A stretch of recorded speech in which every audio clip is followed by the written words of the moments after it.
வணக்கம் தீபிகா. அதாவது ஈரோட்டில் வாழைப்பழம் சாப்பிட்ட சிறுவனுக்கு மூச்சுக்குழாயில் வாழைப்பழம் சிக்கி உயிரிழந்த சம்பவம் ஈரோட்டில் பெரும் சோகத்தை ஏற்படுத்தியுள்ளது. அதாவது ஈரோடு மாநகராட்சிக்குட்பட்ட அன்னை சத்யா நகர் பகுதியைச் சேர்ந்தவர் மாணிக்கம் முத்துலட்சுமி. இவர்களுக்கு 5 வயதில் ஒரு ஆண் குழந்தை உள்ளது. இவர்கள் கூலி வேலை செய்து வருகின்ற நிலையில் இன்று காலை வழக்கம் போல் நேற்று வேலைக்கு செல்வதற்காக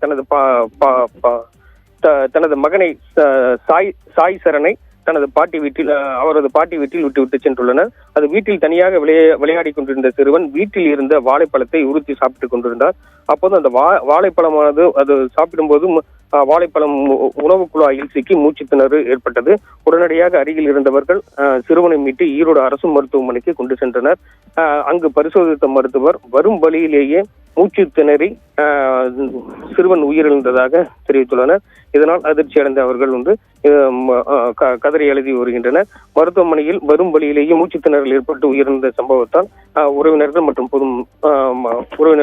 உறவினர்கள் மற்றும் பெற்றோர்கள் சோகத்தில் ஆழ்ந்துள்ளனர்.